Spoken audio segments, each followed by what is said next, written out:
이솝우화 가운데 여우와 신포도 이야기를 아실 겁니다. 배가 고픈 여우가 길을 가다가 잘 익은 포도송이를 발견했습니다. 여우는 먹고 싶어서 펄쩍펄쩍 뛰었지만 높아서 닿지를 않았어요. 여우는 하는 수 없이 포기하고 그곳을 떠나면서 이렇게 말합니다. 저 포도는 쉬어. 먹고 싶은 포도를 먹을 수 없어서 속이 쓰라린데 저 포도는 쉬어서 먹을 수 없다고 믿으면 쓰라린 마음 달랠 수 있겠죠. 이런 식의 자기 믿음을 정신승리라 합니다. 포도송이에 닿지 못한 능력의 한계와 실패를 쉬어서 안 먹은 것으로 믿어버림으로써 실제로는 먹는 데 실패한 것이지만 정신적으로는 실패하지 않은 것으로 정당화하기 때문입니다. 정신승리만큼 사람을 편하게 만드는 건 없습니다. 만약 여우가 정신승리하지 않고 정말 그 포도를 따 먹으려 한다면 얼마나 힘들겠어요. 끊임없는 훈련을 통해서 여우의 한계를 뛰어넘을 만큼의 점프력을 키우든지 아니면 인간이 사용하는 사다리를 훔쳐오든지 자기가 만들어내든지 이도저도 아니라면 키가 큰 기린을 친구로 만들어서 대신 따주게 하든지 그래야 될 것 아닙니까? 그러니까 하나라도 쉬운 게 없어요. 전부 어렵습니다. 반면 정신승리는 극히 쉽습니다. 저 포도는 쉬어서 먹을 수 없어 라고 스스로 믿어버리면 힘쓸 필요 없이 쓰라릴 필요 없이 마음의 안정 찾을 수 있습니다. 이러한 자신만의 믿음에 맞들이면 해결하지 못할 문제가 없어요. 내 능력과 실력이 형편없어서 사람들의 인정을 받지 못해도 전혀 주눅들 필요 없습니다. 지금 사람들이 수준이 안 돼서 보는 눈이 없어서 숨은 실력자인 나를 몰라보고 있는 거야 이렇게 믿어버리면 돼요. 그럼 자기가 똑똑해지고 자기를 몰라보는 남들이 바보가 돼버립니다. 휴일에 유명한 맛집을 찾아가 음식을 먹기로 계획을 다 세웠었는데 막상 그날이 돼서 그곳까지 찾아가려니까 귀찮거든요. 사람이 게을러 빠졌거든요. 그래도 전혀 게으른 자신을 탓할 필요가 없어요. 야, 솔직히 음식 맛이 다 거기서 거기지 거기나 여기나 차이 있어? 이렇게 믿어버리면 됩니다. 인생을 나태하고 게으르게 살고 있어도 사람이 여유가 있어야지 그렇게 아둥바둥 정신없이 살면 되겠어? 하면서 자신의 게으름을 삶의 철학으로 미화시키면 돼요.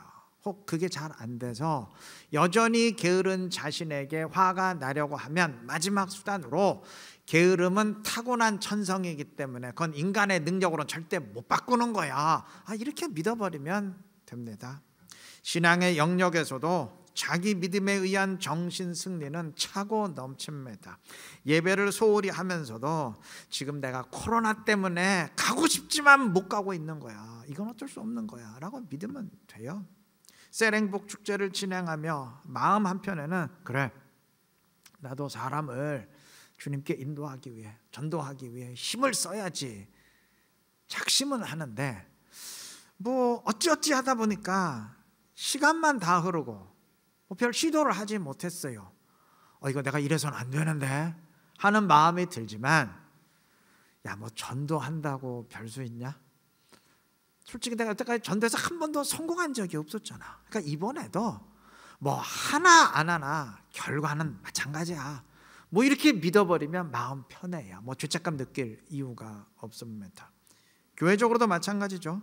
코로나 때문에 피해가 막심하고 교인의 영성이 흔들려도 코로나니까 어쩔 수 없는 거잖아. 지금 다른 교회 다 마찬가지잖아. 이렇게 믿어버리면 문제될 거 아무것도 없어요. 여러분, 죄를 헬라어 원어로 하마르티아라고 하는데 그 뜻이 관역에서 빗나간 것을 의미한다는 말은 많이 들어보셨을 겁니다. 정신승리에 빠지면 관역에서 빗나갈 일이 없어요. 그냥 무조건 쏴도 돼요. 일단 쏴놓고 관역을 거기에 맞게 그냥 옮겨버리면 되니까요. 이러한 자기 믿음의 정신승리를 승리는 문제를 인식하지 못하게 만들기 때문에 개선의 여지 자체를 다 없애버립니다. 게으름은 타고난 천성이기 때문에 인간의 능력으로는 절대 못 고치는 거야 라고 믿어버리는데, 자신을 바꾸기 위해서 뭐 노력할 필요가 있겠어요? 전혀 없죠. 코로나니까 내가 교회 안 가는 건 당연한 거야 라고 믿어버리면 자신을 고치기 위해 노력할 이유가 없게 됩니다.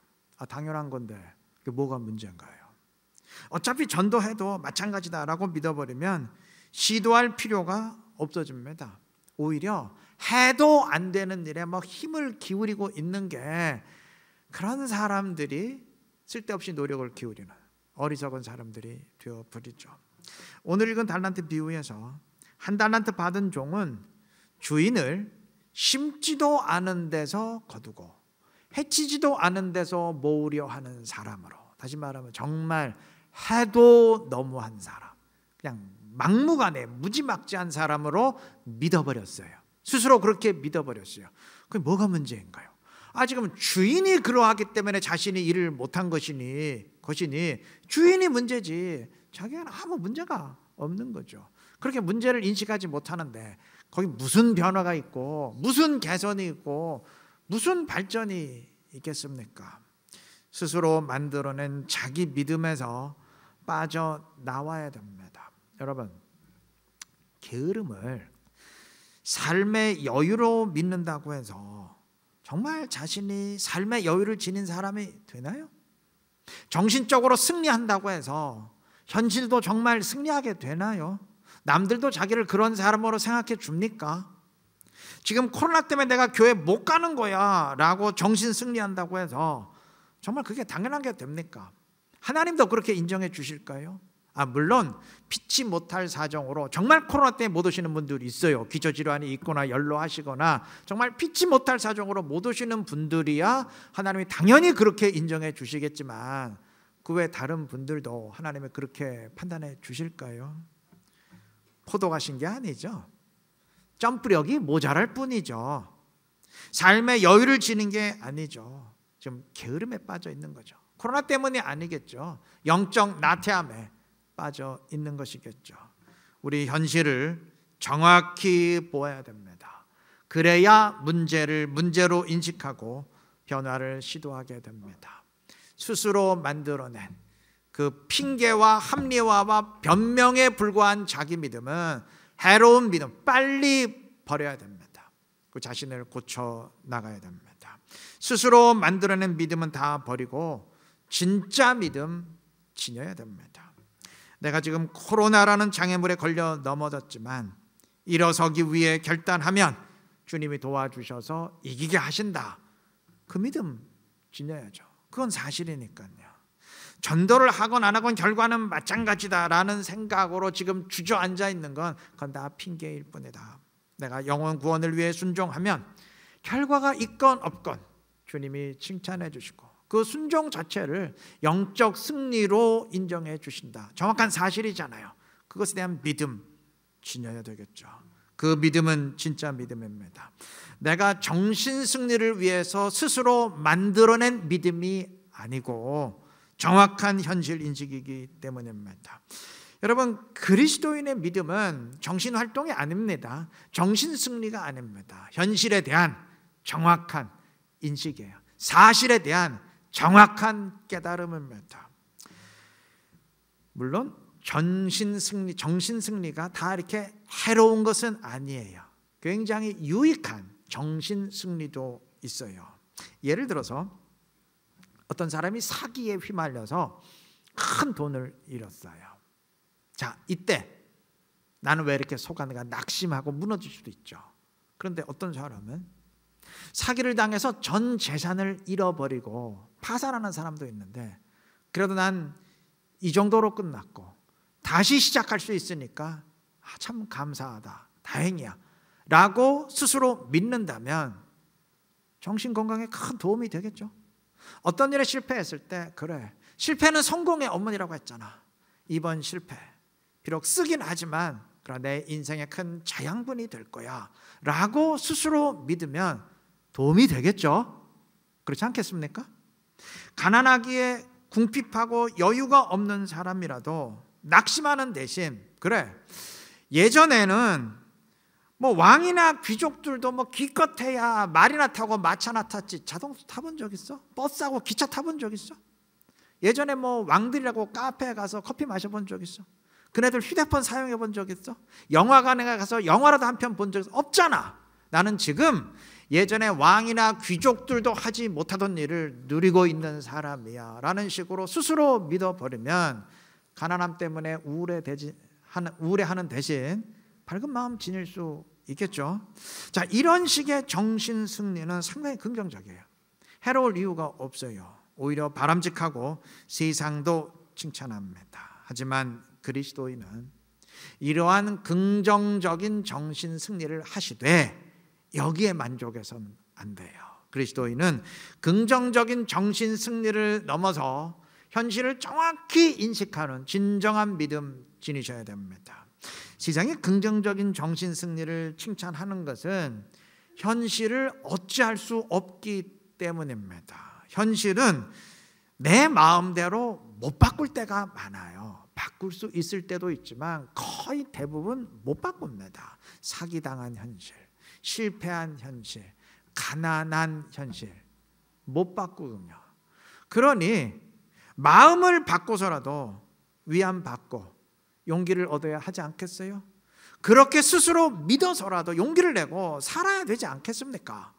그래서 긍정적인 정신 승리를 세상이 강조하고 칭찬하는 것입니다. 그런데 긍정적인 정신 승리는 한계가 있어요. 이게 일단 토대가 상당히 불안합니다. 아까 언급했듯이 뭐 가난한 사람이 그래 나는 예전에 귀족들도 하지 못하던 걸 누리고 있는 사람이야 라고 스스로 믿음으로써 어떤 자기 위안을 받다가도 어느 순간 그래 그렇긴 한데 나는 지금 주변 사람들보다 훨씬 고통스럽게 살고 있잖아. 내가 더 공부도 잘했고 내가 더 성실히 살았고 내가 더 열심히 일했는데 저렇게 놀고 먹은 인간은 잘 되고 난 이렇게 됐잖아. 갑자기 그런 생각 때문에 침울해질 수도 있어요. 여러분 사람의 마음은 결코 확고하지 못합니다. 오죽하면 인간의 마음은 갈대라 그러겠어요. 오늘 다르고 내일 다를 수 있는 게 인간의 마음이에요. 늘 바뀌어요. 그리고 사람은 현실을 초월해서 늘 행복할 만큼 그런 대단한 존재가 사실 못 됩니다. 그리고 아무리 정신승리를 해도 마음 한편에선 지금 정신승리를 하고 있다는 생각을 떨쳐버리기가 힘들어요. 나 사실 가난 때문에 힘들잖아. 그런데 의도적인 정신승리를 통해서 지금 이겨나가고 있는 거잖아. 현실은 그렇지 않은데 나 스스로 그렇다고 지금 믿고 있는 거잖아. 이런 생각 마음 한편에 분명 도사리고 있습니다. 그리스도인은 달라요. 그리스도인에겐 현실이 있습니다. 하나님 나라가 보장되었다는 현실이 있고 이 땅의 삶은 잠깐이지만 그 나라의 삶은 영원하다는 현실이 있습니다. 그리고 주님이 나와 함께 하신다는 현실이 있습니다. 다시 말해서 지금 아무리 힘들고 어려워도 이것을 완전히 상쇄시키고도 남을 어마어마한 현실이 보장되어 있습니다. 근데 그 현실은 바뀌지 않아요. 영원합니다. 자, 예를 들어서 가난 때문에 고통받는 사람이라도 일주일쯤 후에 또는 한 달쯤 후에 천억이 주어지게 돼 있어요. 그럼 그 사람 더 이상 고통받을 이유가 있을까요? 굳이 정신 승리를 통해서 자신의 상황을 다르게 인식하려고 시도할 필요가 있을까요? 굳이 정신 승리를 통해서 마음의 위안을 받고 힘을 내려고 시도할 필요가 있을까요? 전혀 없어요. 딱 한 가지만 하면 돼요.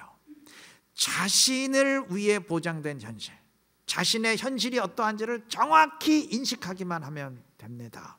여러분, 그리스도인의 믿음이 정확히 이와 같습니다. 그리스도인에겐 정신승리가 필요 없어요. 자기 스스로 믿음을 만들어내야 될 이유가 없습니다.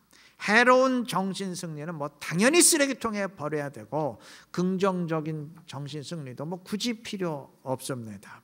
주님이 보장하신 현실을 정확히 인식하면 돼요. 진정한 믿음 지니면 됩니다. 그러면 현실을 승리하게 됩니다. 우리는 정신으로 승리하는 사람이 아니고 진정한 믿음으로 승리하는 사람들이에요.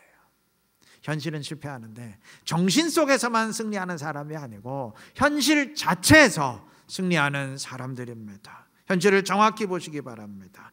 그동안 자신의 영적 나태함, 핑계를 합리화했던 그 해로운 정신 승리는 변명에 불과했던 그 자기 믿음은 하루라도 빨리 버리시고 자신을 고쳐 나가시기를 바랍니다. 아울러 정신 건강에 유익한 긍정적인 정신 승리는 지녀도 좋아요. 물론 해로울 건 없어요. 하지만 그 차원에 만족하지 마시고 그 차원을 넘어서 그리스도인의 현실을 정확히 인식하시는 진정한 믿음 지니시기를 바랍니다.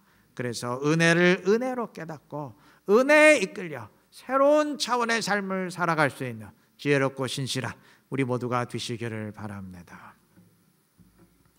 2달란트, 5달란트 받은 종은 주인으로부터 착하고 충성된 종이라는 평가를 받았습니다. 주인의 뜻대로 순종했기 때문입니다. 정말 충성되게 순종했기 때문입니다. 주인이 맡기고 간 다음에 오랜 길이 지난 다음에 돌아왔다고 했어요. 근데 그 오랜 기간 동안 변함없이 순종했습니다. 그래서 착하고 충성된 종이라 평가를 받았어요. 여러분, 마태복음 25장에 기록된 비유들은 모두 마지막 날에 대한 비유입니다. 마지막 날 주님은 우리가 충성되게 순종했는지를 평가하실 겁니다. 믿음은 순종이기 때문입니다. 때문에 그리스도인들은 순종해야 됩니다. 목사는 순종해야 됩니다. 집사는 순종해야 됩니다. 장로, 권사는 순종해야 됩니다. 리더는 순종해야 됩니다. 교사는 순종해야 됩니다. 순종하지 않아도 되는 사람은 아무도 없습니다. 교회가 셀 행복 축제를 진행하는 가장 근본적인 이유도 순종하려는 것 아닙니까? 주님이 명하신 일이시고 주님이 가장 원하시는 일이고 그가 십자가에서 피를 흘리신 이유이니 우리가 순종하려는 것 아닙니까?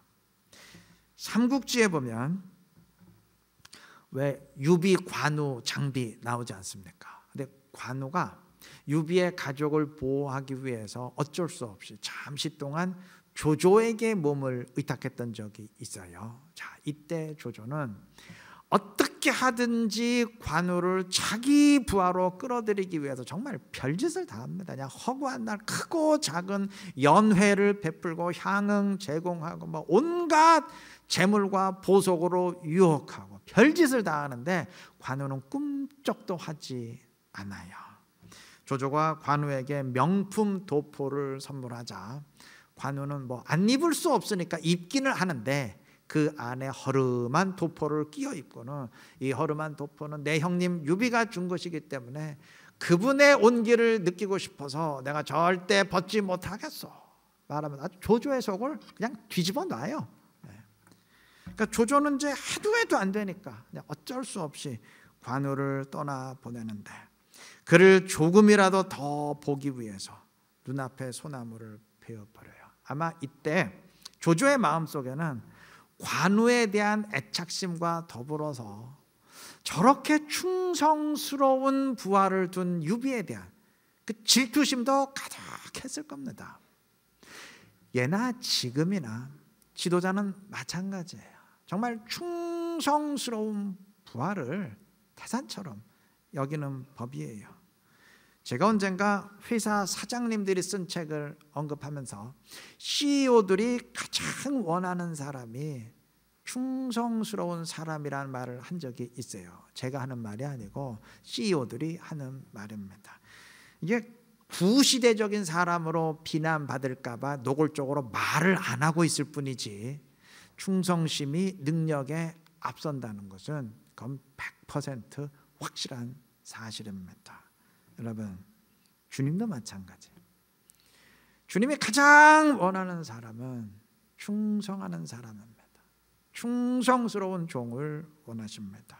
그건 상식적으로 생각해도 당연해요. 생각해 보세요. 아니, 능력과 실적이 그토록 중요시되는 회사에서도, 능력과 실적이 전부라고 할 수 있는 회사에서도 충성심이 으뜸이라면, 능력은 하나님이 채우시기 때문에 별 문제가 되지 않는 하나님 나라에서는 어떠하겠습니까? 그 뭐 두말할 나위 없는 것 아니겠어요? 주님은 우리가 얼마나 충성되게 순종하는가, 딱 그것만 따지십니다.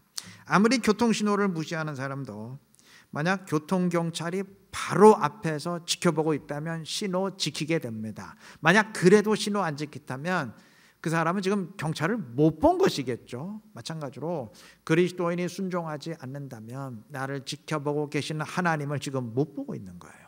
내 곁에 계신 주님을 인식한다면 순종하지 않을 수 없습니다.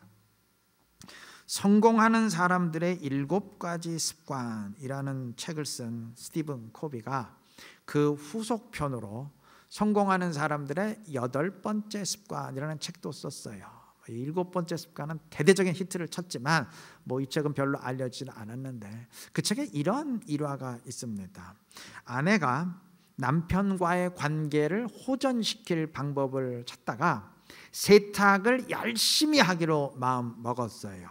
깨끗한 옷을 입은 아이들과 또 빨랫감을 전혀 쌓아두지 않는 집안 모습을 계속 보게 되면 남편이 감동할 것이다, 기뻐할 것이다 라고 판단했기 때문입니다. 자, 아내는 그날부터 정말 세탁하는 슈퍼우먼이 되었는데, 이게 하루가 지나고 이틀이 지나고 일주일, 2주가 지나도 남편이 아무런 반응을 보이지 않아요.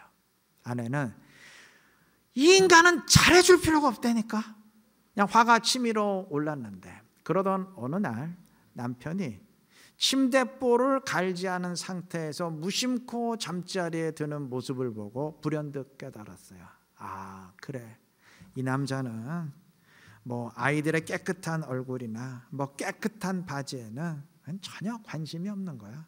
그건 나의 관심사일 뿐이었어. 좀 진작 알았어야 되는데 그동안 괜히 세탁하느라 고생만 했네. 무슨 의미인지 아시겠죠? 여러분, 이 예화는 사람과의 관계에 있어서 그 사람이 어떠한지를 먼저 이해하는 것이 얼마나 중요한지를 강조하기 위해 저자가 끌어들인 이야기예요. 그런데 주님과의 관계도 마찬가지입니다.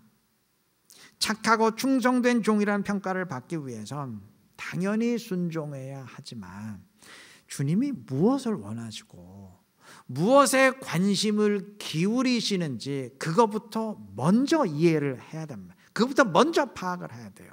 그렇지 않으면 자칫 주님은 별 관심 없으신 일에 우리는 자꾸 연연하는 그런 어리석음에 빠질 수 있는 것입니다.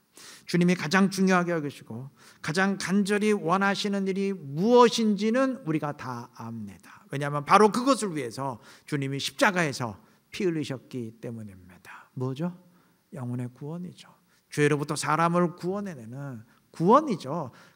기독교 그러면 구원 아닙니까? 예수 믿고 구원 받으세요. 그게 기독교의 캐치프레이즈 아닙니까? 구원이죠. 영혼 구원이죠. 우리가 지금 그것 때문에 셀 행복 축제도 진행하고 있는 것 아니겠습니까?